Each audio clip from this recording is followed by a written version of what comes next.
करोड़ 3-3 करोड़ की गाड़ी, यही टैक्सी 3-3 करोड़ 5-5 करोड़ की गाड़ी। तो अच्छा, जब इतनी महंगी व्यवस्था है तो वो लोग चाहे वाले तो पैदे हुए।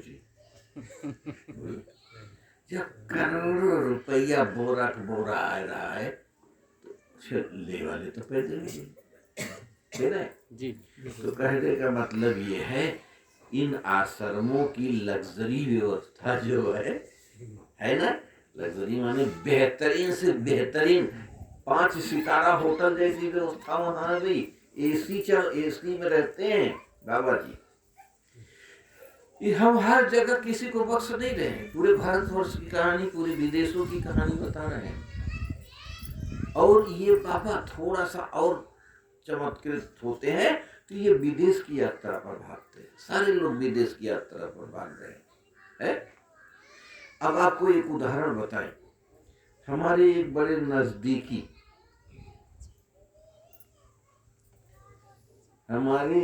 नजदीकी दीक्षा लेते हैं बाबा परमानंद महाराज से। परमानंद महाराज के नाम जानते हो? साध्वी ऋतंभरा के गुरुदेव। तो उनसे दीक्षा लेते हैं और 2-3 महीने बड़ी साधना करते हैं उनके बताए नियमों से साधना करते हैं। और फिर एक दिन वो कहने लगे कि भैया कुछ मजा न आ रहा है, साधना मन न लग रहा है, बाबा जी से मिली आई। हम कहे मिलिया बेटा, तो नंबर हमका दे। हम नंबर मिलाए तो उज्जैन मिला। उस समय उज्जैन में कुंभ चल रहा था। तो वहाँ पर फोन उठाने वाले ने कहा कि बुक करा लो कमरा अभी से, यहाँ आ जाओ, कुंभ चल रहा है। हम कहे भाई बाबा से मिलना है। कहे बाबा अमेरिका गए। तो क्या करे आई फिर बाबा अमेरिका। तो कहे बाबा से मिलना है, 6 महीना इंतजार करो। बाबा वहाँ कहाँ है, कोई शहर बताया अमेरिका का। संतोष भैया ध्यान इधर दो, और ना मन लगा तो लेटा जी यहाँ। शांत सुनो, थोड़ा शांत सुनो, तो इस पर गौर करो, चिंतन करो। फिर 6 महीने वो आए नहीं। तो अच्छा एक बात बताओ, आज हमें उन लोगों की याद आ रही है, सुभाष बाबू, भगत सिंह, स्वामी राम तीर्थ, है ना, ये जो हमारे अब विवेकानंद। अब आप कहोगे विवेकानंद भी विदेश गए थे, लेकिन विवेकानंद का विदेश का जाना था क्या कभी समझे जी? उन्होंने भारत की संस्कृति को जो दुनिया में गिरी दृष्टि से देखा जाता था, उस गिरी दृष्टि को लोगों के मन से निकाल के बाहर कर दिया, इसलिए गए थे। तो ऐसे लोग जो अपने वतन को छोड़ के बाहर ये क्यों जाते हैं?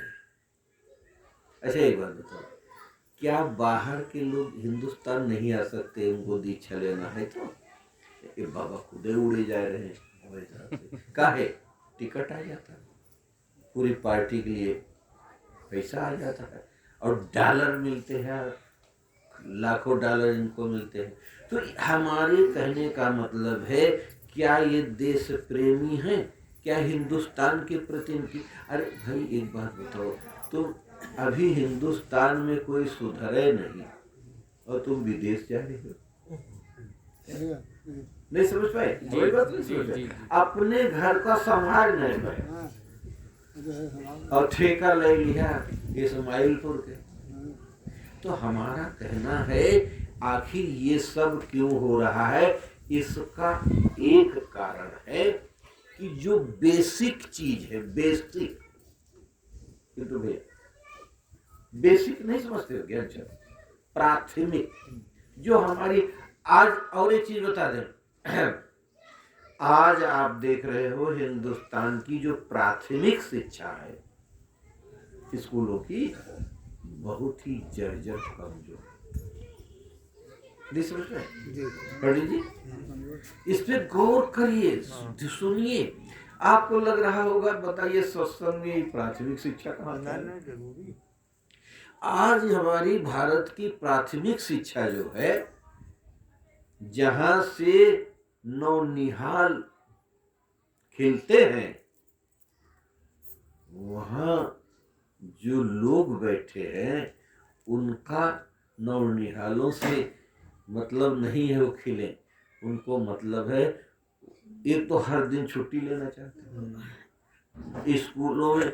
अभी देखो तुम्हारे खैराबाद में एक टीचर एक गोली मारती, बोलो, टीचर गोली मारता है सहायक टीचर को। भगवान जाने क्या मामला था, प्रेम का था या क्या था। तो बहरहाल कहने का तात्पर्य है कि ऐसी जगहों पे ऐसे लोग बिठाए गए हैं।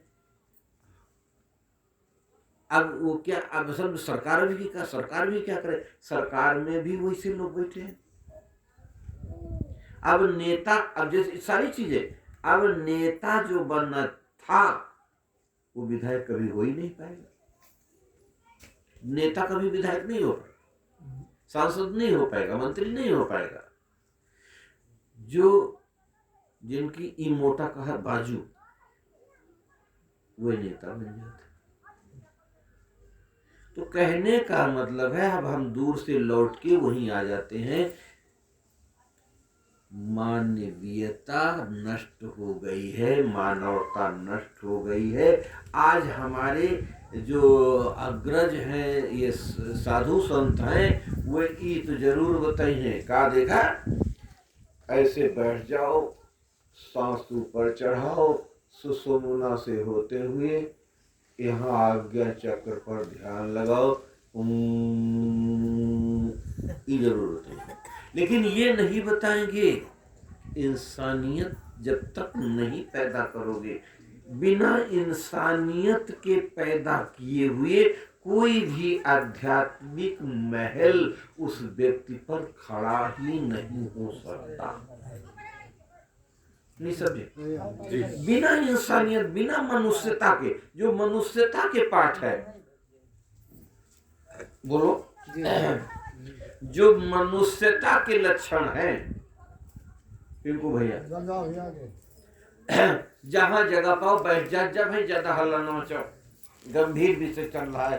देखो संतोष चुप हो गए हैं, देखा यहां पर देखो इनको भैया, मनुष्यता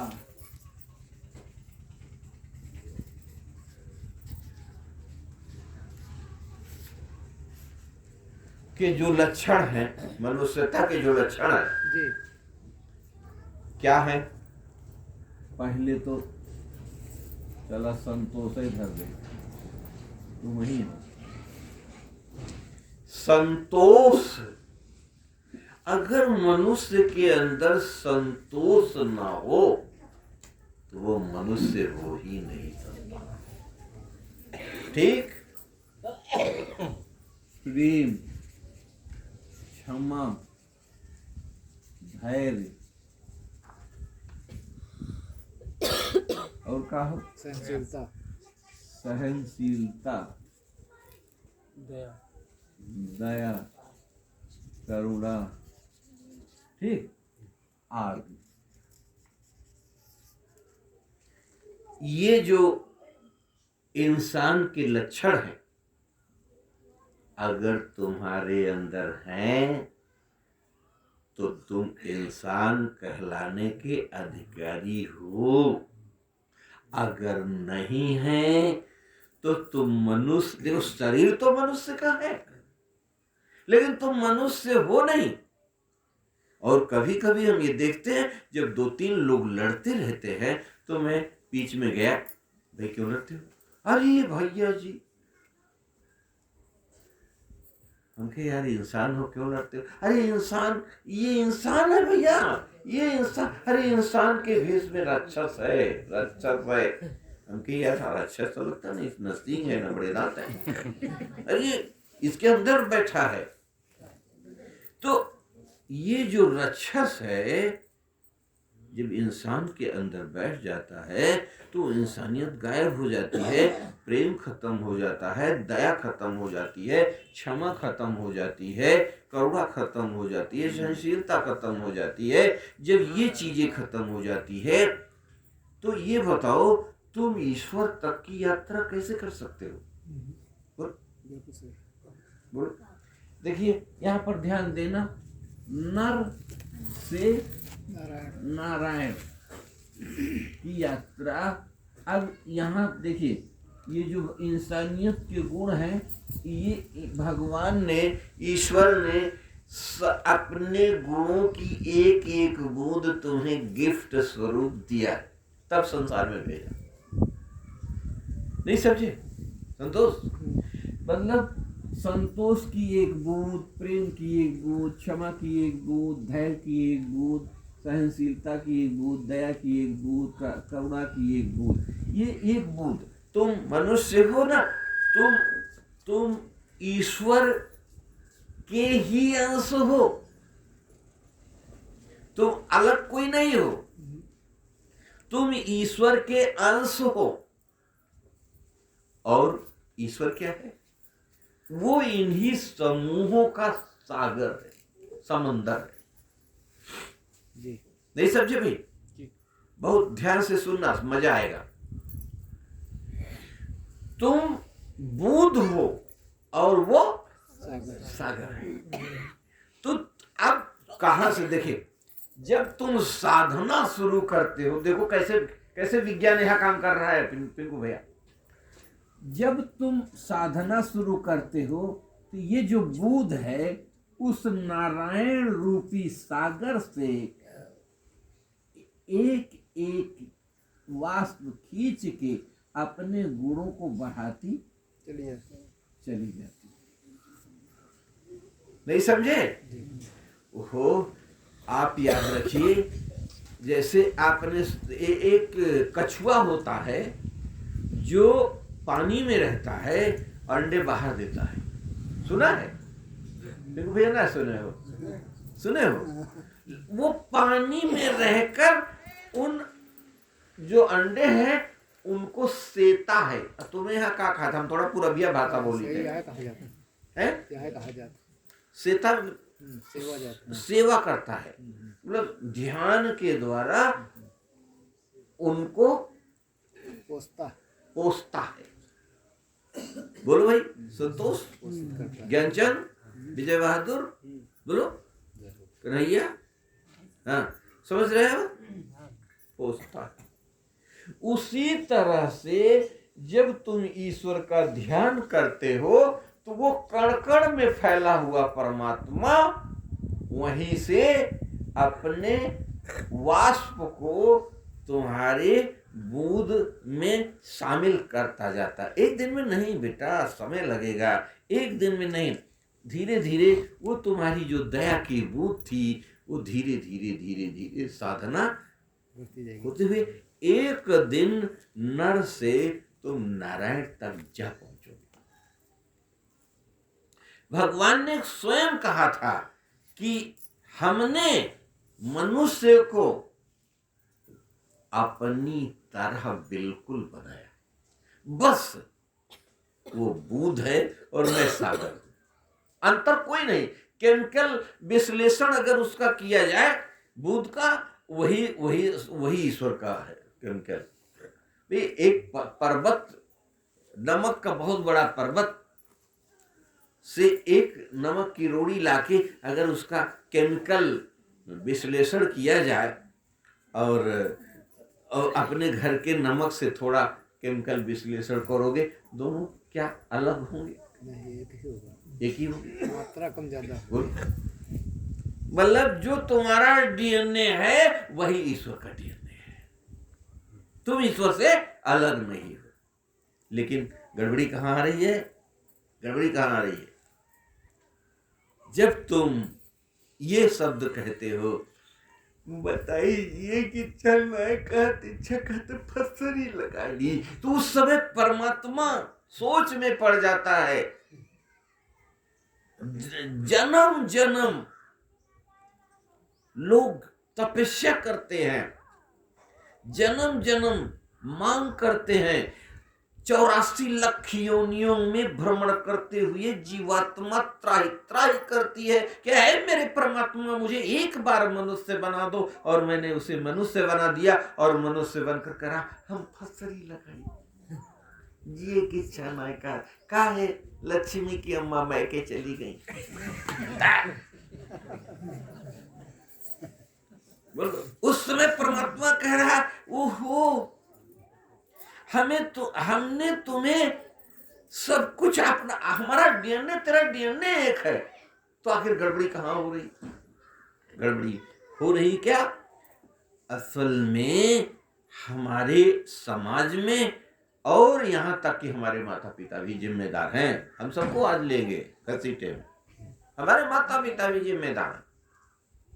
हमारे माता पिता, हमारे दादा दादी, हमारे नाते रिश्ते, हमारे गांव वाले, हमारे समाज वाले, हमारे स्कूल वाले, सब जिम्मेदार हैं आज मुझे सोसाइटी की तरफ ले जाने के लिए। क्यों? क्योंकि हमारे आज संत महात्मा भी जिम्मेदार हैं। क्यों जिम्मेदार हैं? क्योंकि वे हमें साधना तो बता रहे हैं, ओ ईश्वर मिल जाएगा। वो कह रहे हैं कि तुम्हें मुक्ति मिल जाएगी, बस जपो, ऐसे मुक्ति मिल जाएगी, ऐसे मुक्ति मिलेगी। बोल, एक बात बताओ, जब जैसे आपको बताएं, जैसे 1/2 और धन 5,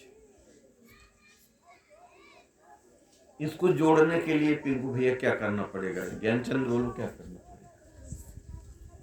ये ईश्वर है और तुम ये हो, तो तुमको या तो इसमें परिवर्तित करना पड़ेगा या तो इसको अपनी तरह परिवर्तित करना पड़ेगा, तब तो जुड़ेगा। तो ईश्वर से जुड़ने के लिए तुम्हें जो गुण हैं आपको दिए गए हैं, गुण, इन गुणों की बढ़ोतरी करो, ना कि माला फेरो। अब तो माला वाले गुस्सा जाएंगे। भाई एक बार बताओ, माला क्या है? माला देखे हैं?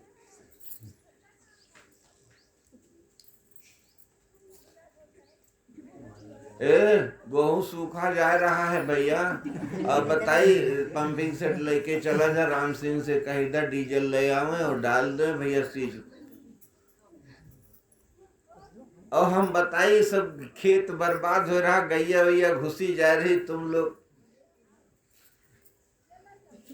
क्या है? चलो ये भी नहीं, तुम साधना केंद्र में अकेले चले जाओ जहां भीड़ नहीं है, क्या बताओ ईमानदारी से, क्या तुम्हारा मन तुम्हारा साथ दे रहा है? तन तो है, तन से काम नहीं चलेगा। तुम यहाँ बैठे, तन अगर बैठे हैं तो कोई काम नहीं है। तुम्हारा दूर दराज कोई बैठा व्यक्ति है, अगर उसका तन वहां है और मन यहाँ कर दे, काम हो जाएगा। मन के हारे हार है और मन के जीते जीत।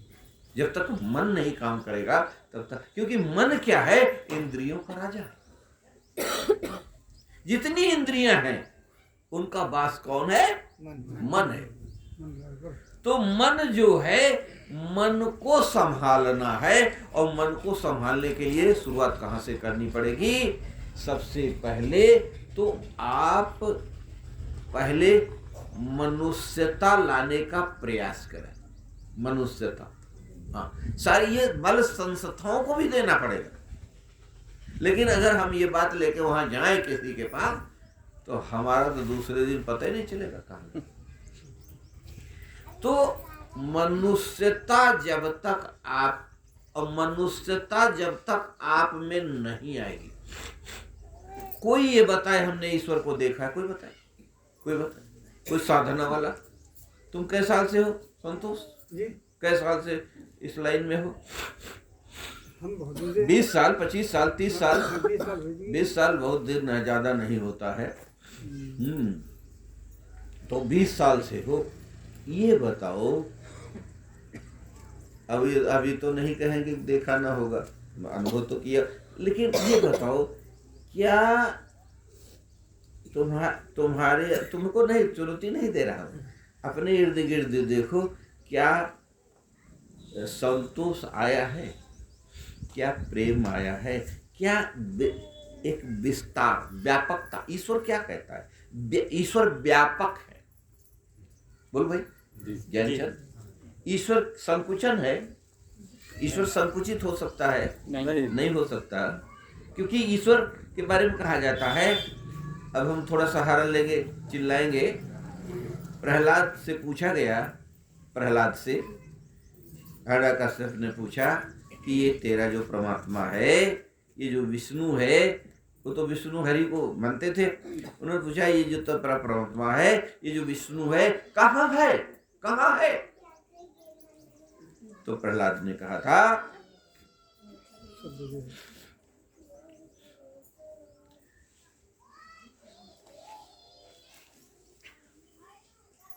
हम में राम, तुम में राम, खड्ग गई हो गई, ऐसे समय में जाती है। जोड़ दो भाई। हैं?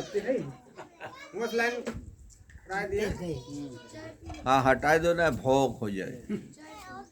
लो, समझ में आ रहा है? हैं? आ जाए तो अच्छे।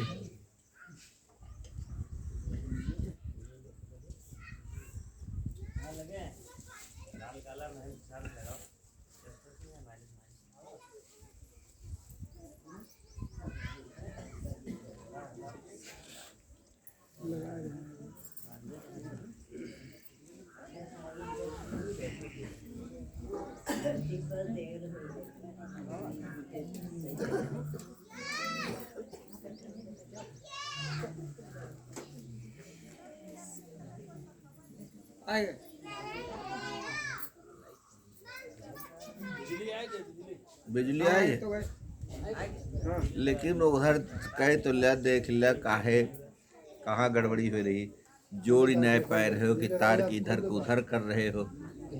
यह चीज बताई रही जा रही है, तार जहाँ जोड़े हुआ जोड़ी हो ना।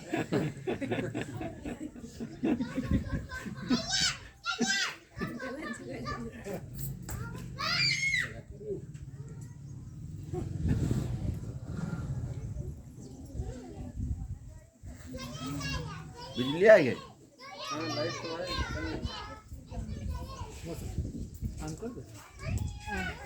अभी जोड़ रहे हैं,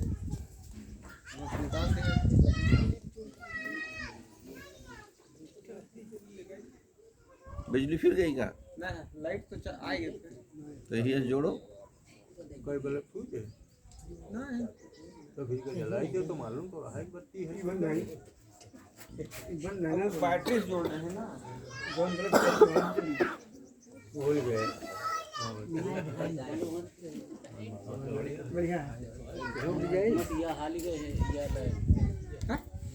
या लाइन हाल गई। अरे का हम निकाल दिया ना, उमस जोड़े रहो। जोड़ दे, वहाँ निकाल दो तो यहाँ लगा दी। वहाँ से जुड़ गए। अरे वाह, वहाँ चला हाँ वहाँ चले जाओ। हाँ सुनो, हाँ बोलो। हेलो, हाँ क्या बातें हो रही थी? हाँ प्रहलाद से पूछा गया कि हे प्रहलाद, तेरा ईश्वर कहाँ है? तेरा ईश्वर कहाँ है? प्रहलाद ने कहा हम में राम, तुम में राम, खड्ग में राम, खंभे में राम, जहाँ देखो राम ही राम। मतलब उन्होंने कहीं एक जगह पे राम को नहीं कहा। व्यापकता, ईश्वर व्यापक है। अगर ईश्वर से मिल, देखिए फार्मूला अगर आपके पास हो तो कठिन से कठिन सवालों का हल आप बड़ी जल्दी निकाल लेंगे, और फार्मूला ना हो तो सारी जिंदगी लगे रहिए। बोलो, ये ट्रैक्टर का जो बोल्ट है, अगर एक उंगली से खोला तो कब तक खोल लेगा भैया? बोलो। और अगर रिंच हुए तो खोले। तो ये फार्मूला वही रिंच है। तो व्यापकता, व्यापकता समझ रहे हो भाई? ज्ञानचंद, विजय बहादुर, पिंकू भैया, संतोष, फलाने ढमाके, ये जो व्यापकता है ये ईश्वर का नंबर 1 गुण है। तो क्या तुम ईश्वर के रास्ते पर अगर चलना चाहते हो, सचमुच उसके आनंद की अनुभूति करना चाहते हो, तो तुम्हें व्यापक बनना पड़ेगा। आप व्यापक बनने को राजी नहीं है, व्यापक की छोड़ो, एक ही घर में आप व्यापक नहीं हो पा रहे। आप एक ही घर में कहते हो ये छोटकऊ के साथ अम्मा रहे और हमरे साथ बड़कऊ के साथ पापा रहे, और बताइए ये बखेड़ा हम लेब ना, हम अकेले रहे। ये व्यापकता। और चेला के शिरडी के साईं बाबा, शिरडी के साईं बाबा करुणा बांटते थे, दया बांटते थे, सब्र और सबूरी है,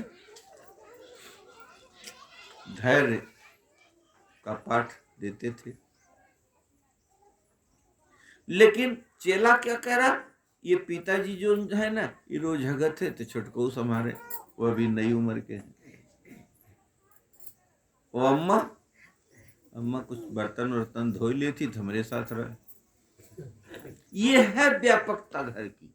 और चेला, हम मने न लगे घर में, हम तो वैष्णो देवी दीवाने हैं, जाड़ों में जाई थे, बर्फ जमी रहा तो खा ये है लोगों को।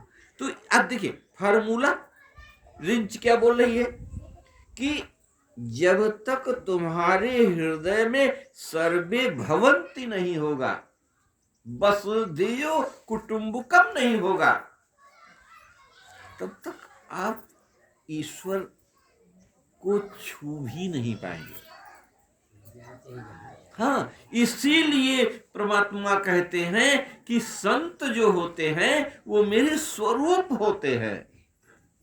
अगर आपको ईश्वर से मिलना है तो संतों से मिलना पड़ेगा। लेकिन जिन संतों की बात मेरे गुरुदेव प्रभु गोविंद कृष्ण कहते हैं, अब आप लोग कहते हो कि आपके प्रभु गुरुदेव, भगवान गोविंद ही मेरे प्रभु हैं, गुरुदेव हैं। वो बताते हैं गीता में कि जब तक आप व्यापकता की तरफ नहीं चलेंगे तब तक मुझे अनुभव ना कर पाएंगे हे अर्जुन। और ये भी कह रहे हैं कि ये जो दया है, क्षमा है, क्षमा ईश्वर का सबसे बड़ा गुण, ईश्वर का सबसे बड़ा गुण। और तुम ईश्वर के रास्ते पर चले हो, हम जिंदगी भर ना क्षमा कर सके, काहे? मूछ कर। तो और ईश्वर के लिए मंदिर बनवा रहे हो गाँव में। पता है जब तक हम राधे गोविंद का मंदिर न बनवा दे उनका चैन ना है। रसीद कटवा ले भैया जी।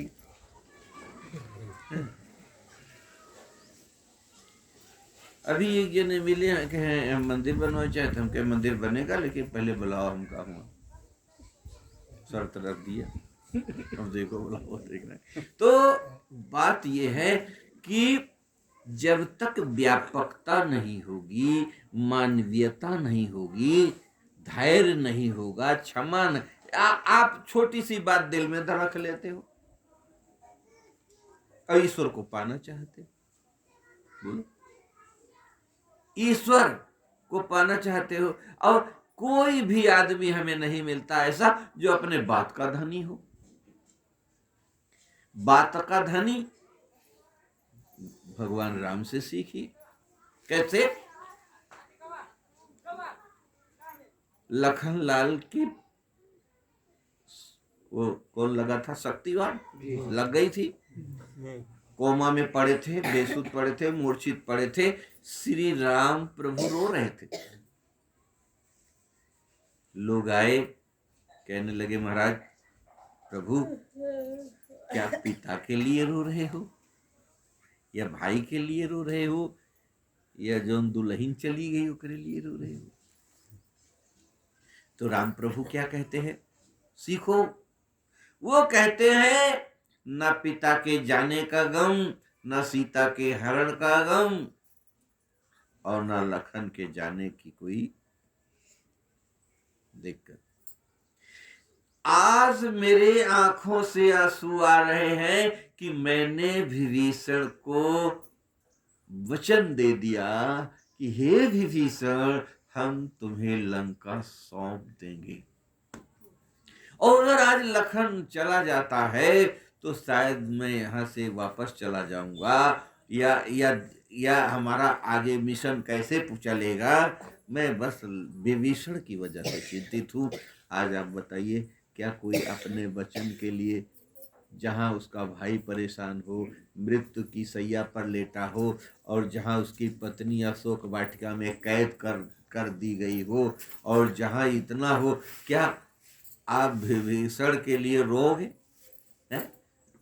विभीषण आएंगे, राम रो तेरे वजह से हमें दिक्कत होती है, बोलो ऐसे कहोगे कि नहीं? लेकिन राम प्रभु कैसे रो रहे हैं विभीषण के लिए? क्या आप अपने वचनों पे चलते हैं? इसीलिए वचन दो ना, और दो तो संतोष भैया मुकरो ना।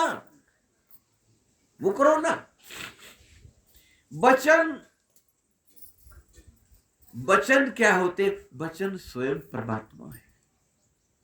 जब दो तो उस वचन की लाज रखो, क्योंकि अगर और देखिए, रघुकुल रीति सदा चली आई, प्राण जाए वचन न जाए। बोलो भाई, है ये वचन होते हैं। क्या आप अपने वचनों पे कायम हो? है? तो अगर ईश्वर, अब देखो ईश्वर मिलता, लोग कहते हैं ईश्वर को क्या किसी ने देखा है? लाखों लोग कह देते हैं। और एक बात बताएं, हमसे किसी ने कहा, हम वहाँ टिड़वा चिलोला में एक शर्मा जी थे। टिड़वा चिलोला जानते हो, नेपालपुर के आगे हैं? अच्छा, शर्मा जी हैं, वो जय गुरुदेव के काफी पुराने अध्यक्ष रह चुके हैं पूरे जिले के, हैं?